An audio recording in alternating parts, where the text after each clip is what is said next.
안녕하세요. 면역력, 인생의 건강이 짐이 되지 않게 저자 박민수 가정학과 전문의입니다. 이제 포스트 팬데믹이라고 할 만큼 팬데믹이 뭔가 정리가 되고 있는 듯한 그런 시기가 왔습니다. 그래서 우리 시청자분들이 또 많은 이제 여유를 누리고 계실 것입니다. 그러면서도 뭔가 이제 불안한 느낌을 가지고 계실 것 같은데요. 또 다른 코로나가 올 것인가 저에게 굉장히 많이 물어보고 있는데요.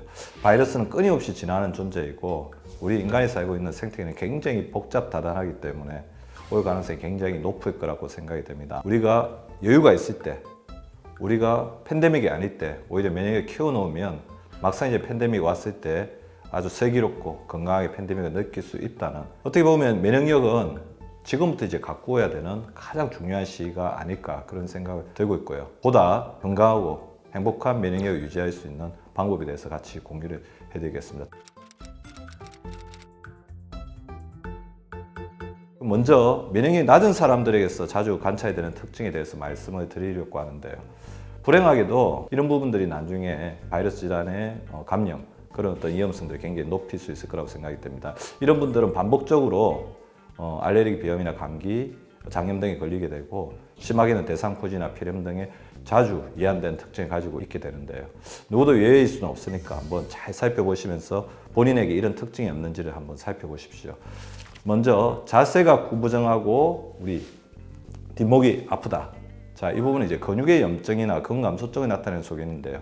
실제로 이제 면역력에 있어서 근육이 굉장히 중요한 역할을 하기 때문에 이런 어떤 자세가 구부정하고 목이 아픈 사람들은 면역력이 떨어질 가능성이 굉장히 높죠. 특히 근육은 장이나 혈액순환과도 굉장히 긴밀한 관계를 가지고 있고요. 이렇게 근육의 염증이 있으신 분들은 활성산소가 많이 분비된다든지 그 다음에 마이크로바이옴의 균형이 끼어져 있다든지 그런 어떤 경향성을 많이 나타낼 수가 있습니다. 두 번째, 잠을 자고 일어나도 피로가 풀리지 않고 오히려 더 피곤하다. 사람은 자는 동안 굉장히 어떤 세포가 재생이 되고 호르몬이 어떤 청소가 되면서 몸이 재생이 돼야 되거든요. 근데 최근에 어떤 수면의 질이 떨어지고 여러 가지 수면 환경의 문제 때문에 잠을 자고 일어나도 계속해서 피곤한 사람들이 굉장히 늘어나고 있습니다. 멜라토닌 호르몬의 어떤 기능이 떨어져 있고 자는 동안 수면 무호흡증이나 코골이 같이 면역력을 떨어뜨리는 여러 가지 어떤 행태들이 많이 관찰되는 것이라고 생각할 수가 있을 것 같습니다. 그리고 최근 들어서 피부에 발진이나 뽀록지가 자주 생긴다. 단순한 피부염이라고 생각하기는 힘들죠. 피부는 밖으로 드러난 장이라고 보시면 되는데요. 장의 마이크로바이옴에 불균형이 있다고 볼 수가 있을 것 같습니다. 그리고 최근 들어 유독 식곤증이 심하다. 단순하게 이제 뭐 봄철의 어떤 문제라고 볼 수가 있겠지만 식곤증이 심하다는 것은 우리가 혈당이 조절이 안 된다는 거거든요. 그래서 식사를 하고 나면 이 정상 범위 내에서 이렇게 식후에 혈당이 조절이 돼야 되는데 오히려 저혈당이 갔다가 또 고혈당이 갔다가 이런 어떤 균형이 깨지면서 이런 식곤증을 나타낼 수가 있는데 이건 우리 몸의 에너지 호르몬이자 이것이 과도하게 나타났을 때는 염증을 많이 만들어내는 인슐린 호르몬 기능의 부재, 인슐린 저항성의 하나의 영향이라고 볼 수가 있을 것 같습니다. 마지막으로 저한테 이런 호소를 하시는 분들이 굉장히 많은데요. 낮빛이 갑자기 어두워졌다. 그리고 봄철에 오히려 더 심해진다. 자, 한절기를 맞이하게 되면 우리 몸의 어떤 적응 능력에 대해서 문제가 생기게 되고 우리 간이나 여러 가지 어떤 내부 장기들이 부담을 받게 되게 되는데요. 특히 글루타치온이라고 하는 우리 몸의 황산화 역할을 하는 효소들이 굉장히 집중되어 있는 간의 기능이 떨어졌을 때 이런 현상들이 낳게 됩니다. 글루타치온이 부족하게 되면 우리 몸의 멜라닌 색소 자체가 좀 더 피부색을 진하게 하면서 기미나 색소 침착을 심하게 하는데요. 봄철 좀 맑게 활동해야 될 어떤 피부들의 어떤 변화가 고통을 받는 거죠. 본인의 면역력이 갑자기 나빠지는 원인을 많이 물어보십니다. 얼마 전까지만 해도 면역력에 문제가 없었는데 왜 이런 현상이 나타날까요? 근데 제가 살펴봤을 때 면역력은 이런 단계를 거칩니다. 면역력의 혹사 단계가 있습니다. 그래서 자가 면역이나 만성 염증 상태가 있으면서 그것이 시간이 지나면서 면역력 저하로 이어지기 때문에 내 몸속에서 정상세포를 공격하는 면역세포의 오류, 반란이 없는지를 미리 살펴보아야 합니다. 자가 면역 증상을 미리 방지해야 되고요. 자가 면역은 결국 면역력을 혹사시키는 오염된 환경이나 물질에 많이 노출되거나 그런 물질들을 많이 섭취하거나 그리고 장 및 혈관의 염증, 그 다음에 과로한 상태, 스트레스로부터 시작되기 때문에 이런 것들을 잘 조절하는 것들이 필요할 것 같습니다. 면역력을 알 수 있는 간단한 방법이 없느냐, 그런 질문들을 굉장히 많이 하는데요. 사실 의사에게도 당신의 면역력이 어떤 상태이다 이야기하는 것은 그렇게 쉬운 일은 아닙니다. NK세포가 이제 면역력 나타내는 지표로서 많이 언급되고 있지만 그것도 수많은 면역력 나타내는 여러 가지 검사 중에 하나일 뿐이고, 자신의 면역력은 어떻게 보면 자신의 전반적인 건강 상태하고 굉장히 연관이 되어 있다고 볼 수가 있죠. 그래서 흔히 알고 있는 어떤 검사들이 나타나는지 좀 살펴보시면 도움이 될 것 같습니다. 간 기능이 올라가 있다. 그리고 요산 수치가 지나치게 낮거나 지나치게 높은 경우는 우리 몸에서 활성산소에 대응하는 글루타치온이나 황산화제로서의 요산 수치의 균형이 무너진 상태를 이야기하기 때문에 그런 부분에 대해서 좀 주의해 보시면 좋을 것 같고요. 우리 몸의 면역세포의 70%가 집중되어 있는 장의 면역력이 굉장히 중요하죠. 그래서 하루에 한 번씩 변의 모양과 색깔을 살펴보는 게 굉장히 중요합니다. 변의 모양이 이렇게 예쁜 소시지나 이제 바나나 모양을 유지하는 게 굉장히 중요하고요. 색깔도 이렇게 맑고 그런 황금빛을 띄어야 되는데 색깔이 진하거나 굉장히 하얗게 변하거나 변의 모양이 끊어져서 나타나거나 흐물흐물하게 나타난다면 마이크로바이옴의 균형이 끼어져 있고 이것은 우리 몸의 면역력이 떨어져 있는 상태를 이야기할 수가 있을 것 같습니다. 근육의학과 우리 면역력의 바로미터로서 굉장히 중요하고 항염증 물질을 많이 만들어낸다고 하기 때문에 적어도 이제 분기별로 한 번씩은 허벅지 둘레와 팔 둘레를 이렇게 재어보는 게 굉장히 중요할 것 같습니다. 허벅지는 우리 몸의 근육량의 가장 많은 부분을 차지하고 있고요.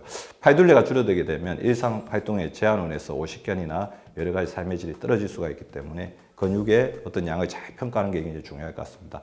그리고 수면에 대해서는 옆 사람에게 굉장히 물어보는 게 좋겠죠. 자고 일어났을 때 피로가 얼마나 회복이 이전에 비해서 안 되는지를 한번 살펴보는 것도 중요하지만 자는 동안 같이 잠을 자는 가족이 있다면 코골이나 수면 무호흡증 등에 대해서 한 번 정도 허심탄회하게 물어보는 게 중요할 것 같고요. 인슐린 기능이 떨어진 거는 뭐 공복 혈당이나 당화혈 색소를 재는 것도 굉장히 좋은 방법이겠지만 식구의 혈당을 재서 정상 범위를 벗어나고 있다면 본인의 면역력이 떨어지고 있는 그런 상태로 생각할 수 있을 것 같습니다. 면역력 지피지기면 백전백승이다 하는 부분으로 말씀을 드렸습니다.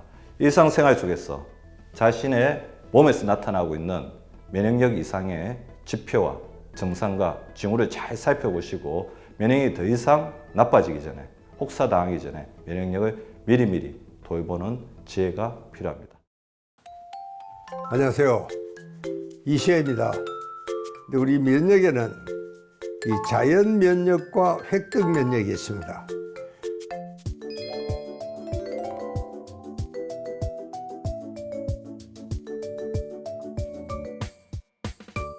자연 면역은 우리가 엄마한테서 태어날 때 타고나는 겁니다. 굉장히 중요한 의미를 갖고 있습니다. 그런데 이것으로 안 될 때가 있습니다. 이 코로나19가 바로 자연 면역 가지고는 이겨내지를 못합니다. 그래서 지금 우리가 백신을 맞고 있잖아요. 그러면 이 백신은 획득 면역입니다. 이것은 2차 면역이라고 그러기도 합니다. 이게 원래 우리가 엄마한테서 태어날 때 갖고 태어나는 게 아니고 그것으로 부족하기 때문에 좀 더 새로운 강력한 획득 면역을 사용하지 않으면 안 되게 이렇게 되어 있습니다. 그러니까 뭔가 이게 1차 면역, 자연 면역 가지고 되지 않을 때 획득 면역계가 등장을 하게 이렇게 되어 있습니다. 여기에는 이제 세포성과 액성 면역 의 밸런스가 잘 맞도록 이렇게 되어 있습니다. 그런데 여기서 좀 제일 중요한 역할을 하는 게 뭐냐 하면은 장내 세균입니다. 여러분 우리 장에는 굉장히 여러 가지 세균들이 많이 있습니다.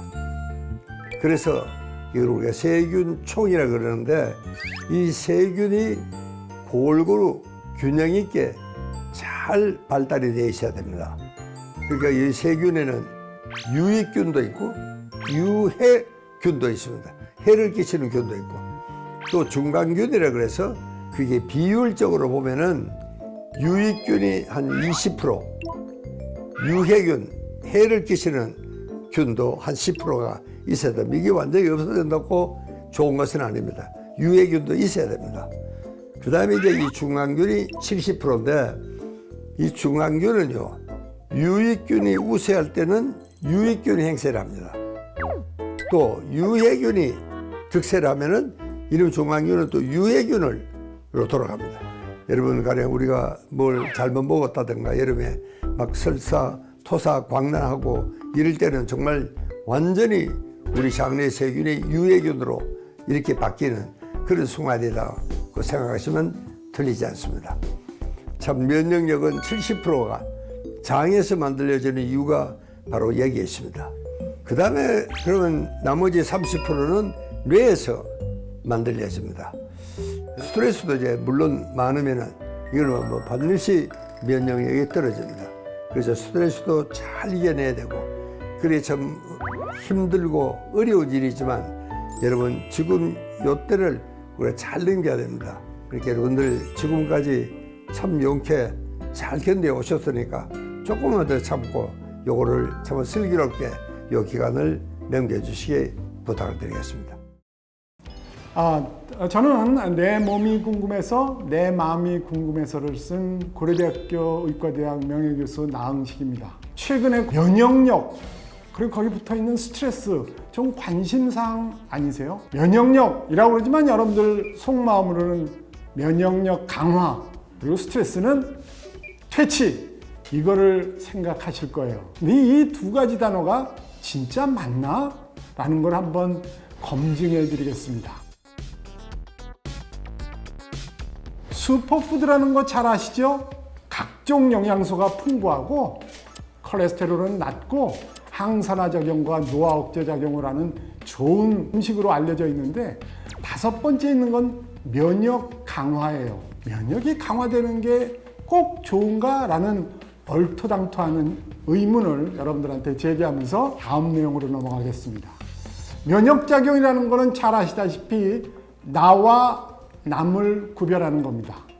내가 남을 구별해서 공격한다는 간단한 작용이지요. 암세포가 있는데 면역세포가 암세포를 남이라 판단을 하고 공격을 했습니다. 공격당하면 암세포가 막 너덜너덜해지죠. 공격에 성공하면 자연스럽게 암이 퇴치된 상황이라고 할 수가 있습니다. 나를 남으로 오인해서 공격하는 질환이 있어요. 안타깝지만 이것을 우리가 자가면역 질환이라고 합니다. 이건 아주 슬픈 일이기도 한데 엄연한 현실입니다. 군대가 자국민을 공격해서 여러 가지로 불상사를 일으켰던 것은 역사적 교훈이기도 한 것 같습니다. 에이즈라는 병 잘 아시죠? 후천성 면역 결핍증입니다. 면역이 약해서 각종 감염 질환에 쉽게 걸리는 그런 형태이죠. 한 예를 들어 볼까요? 암을 제대로 퇴치 못하면 예를 들어 카포시육종이라고 그러는 이런 어마어마한 암에 걸릴 수가 있습니다. 이럴 때는 면역이 좀 강화되는 게 답일 것 같긴 하죠. 근데 꼭 이렇게만 한지 좀 알아보도록 하죠. 아토피는 선진국형 면역질환입니다. 아시나요? 40-50년 전 대한민국에 아토피라는 단어가 없었습니다. 아예 아토피 아자도 몰랐어요. 지금도 아프리카나 중남미, 동남아 약간 열악하다고 생각되는 환경의 아이들은 아토피를 알지 못합니다. 미국이나 캐나다를 포함해서 일본이나 우리나라 또 유럽에 있는 데는 아토피 환자가 어마어마합니다. 선진국형 면역 질환이지요. 이것이 신기하게도 기생충이 박멸되면서 증가됐다는 타임 코스가 있어요. 이건 뭔 얘기죠? 지금 이렇게 증가되는 것을 분석해 보니 우리의 면역은 기생충을 수도 없이 오랜 기간 공격해 왔던 거예요. 그런데 공격 대상이 없어졌습니다. 우리의 면역은 국방력이 강화되듯 굉장히 강력한데 공격의 대상, 기생충이 사라지고 나면 어디를 공격해야 될까요? 애따 모르겠다 너나 받아라 그러고 우리 세포를 공격하는 것이죠. 공격 대상을 잃은 면역계가 자기 세포를 공격하는 것이 지금 말씀드리고 있는 자가 면역 질환의 형태입니다. 이러다 보니까 이런 생각까지 의사 선생님이 하시게 됐어요. 한번 보시죠. 기생충 알이나 기생충 항원을 아이에게 캡슐에다 넣어서 먹입니다. 아토피가 치료됩니다. 하시겠습니까? 아토피와 기생충 둘 중에 하나는 골라야 돼요. 이 어마어마한 불행에 빠진 셈인데, 그러나 현실입니다. 아토피를 면역 억제제인 스테로이드로 치료하는 이유, 여러분들이 비전문가라도 금방 아시겠죠? 아토피는 면역 활성화된 상태예요. 억제시켜야 낫는 질환이죠. 하나 더 볼까요? 여러분들이 사이토카인 폭풍이라는 단어도 익숙하실 거예요. 면역 기능 단백질입니다. 이 사이토카인이라는 거를 폭풍으로 일으킬 정도의 양으로 만드는 친구들은 젊은 분들이에요. 아주 면역이 활발하게 활성화되는 뭐 이런 분들이지요. 건강한 분들이 더 위험하다 이런 말도 안 되는, 그냥 듣기에는 성립이 안 되는, 그러나 엄연한 현실인 형태로 나타나고 있지요. 과잉의 사이토카인이 자기 세포를 공격했습니다. 아까 아토피 비슷하지 않나요? 사이토카인 폭풍을 면역 억제제로 치료하고 있다. 면역이 강화되었다는 반증입니다. 자, 이제 이거 동의하시겠습니까? 면역 강화, 막무가내로 강화만 시키면 유리하다는 거에 약간 고개가 갸우뚱하시지 않나요? 저는 면역 강화보다는 면역 정상화를 제안하겠습니다. 여러분들이 받아주셨으면 좋겠습니다. 면역 말고 스트레스도 한번 보실래요? 스트레스로 심장이 빨리 뛰고 혈압이 상승한다는 것 잘 아실 거예요. 열 받으면 이해합니다. 이것이 스트레스예요. 부신에서 분비되는 스트레스 호르몬의 작용이기도 합니다. 이렇게 생겼어요. 콩팥 위에 꼭 꽃갈처럼 모자를 딱 씌워놓고 거기서 스트레스 호르몬이 분비되고 그놈이 심장을 빨리 뛰고 여러분들이 화날 때 모든 생리현상을 유발시킵니다. 반대로 얘기해보면 스트레스에 문제가 있는 게 아니라 스트레스를 대하는 우리의 부신 스트레스 호르몬이 문제인 것 같아요. 추론이 조금 과했나요? 하나 더 보시죠. 여러분들 제가 스트레스 퇴치시켜 드릴 수 있어요. 의사로서는 절대로 해서는 안 되는 행동이지만 해드리겠습니다. 부신을 제거하면 돼요. 아무리 스트레스 받아도 열받지 않습니다. 심장도 안 뛰어요. 아주 뭐 거의 도인처럼 살 수 있어요. 단 조건이 있습니다. 돌아가셔야 됩니다. 생존이 불가능해요. 스트레스라는 건 없애는 게 능사가 아니라는 거를 약간 느끼셨죠? 또 계속 가보겠습니다. 동맥경화라는 질환이 있어요. 동맥경화는 동맥에 지방이 껴가지고 좁아져가지고 심장이 피 내보내려면 왜 이렇게 좁아 터졌어? 지속적인 스트레스를 바로 동맥경화는 심장에게 주는 거예요. 단 1초도 쉬지 않죠? 여러분들 주무실 때도 동맥경화 환자는 끊임없이 심장에 지속적인 스트레스를 줍니다. 죽을 맛이죠. 운동을 할 때는 어떤가요? 여러분들이 뭐 30분 뛰었다 그러면 아마 한두 시간 쉬시고 이렇게 뛰고 쉬고를 반복하는, 스트레스를 주더라도 간헐적인 이런 형태로 우리가 스트레스를 줍니다. 이거는 동맥경화하고는 차원이 다른 것 같아요. 심장이 동맥경화에 노출되면 심장병으로 가지만 운동과 휴식을 겸비하여 간헐적 스트레스를 주면 스포츠 하트를 만들 수 있습니다. 이게 극과 극입니다. 이 스트레스가 나쁜 게 아니라 패턴이 문제인 것 같죠? 운동과 노동도 한번 보시죠. 여러분들 운동과 노동 모두 근력을 높이고 심장에 스트레스를 줍니다. 잘 아시죠? 운동도 노동도 똑같아요. 단 운동은 균형 잡힌 자세와 적절한 휴식을 동반하지요. 아주 계획된 형태로 근육에게, 몸 전체에게 스트레스를 준다고 생각하셔도 옳은 판단입니다. 그러나 노동은 그렇지 않죠? 내가 원할 때 원하는 자세로 할 수 있나요? 절대로 그렇게 못해요. 그리고 정말 안 좋은 방향으로 축적되는 형태로 갈 수가 있죠. 운동과 노동은 같아 보여도 패턴에 따라 그 양이나 질에 따라 전혀 다른 방향으로 발전해 가게 됩니다. 제가 지금 면역력 강화 스트레스 퇴치를 처음 제목으로 끌어냈는데 전 이 두 단어를 다른 것으로 바꾸고 싶습니다. 여러분도 동의해 주셨으면 좋겠어요. 면역은 강화시키는 게 아니라 약화도 강화도 아닌 정상화시키는 게 답입니다. 높은 사람은 낮게, 낮은 사람은 높게 만드는 게 답이지요. 스트레스 없애면 자칫 잘못하면 죄송합니다. 돌아가실지 몰라요. 우리가 스트레스 해소라는 단어는 제가 다른 말로 좀 멋지게 만들어 드리겠습니다. 간헐적 스트레스입니다. 스트레스와 휴식을 반복해서 주면 스트레스 없는 것보다, 물론 계속되는 것보다 무조건 좋습니다.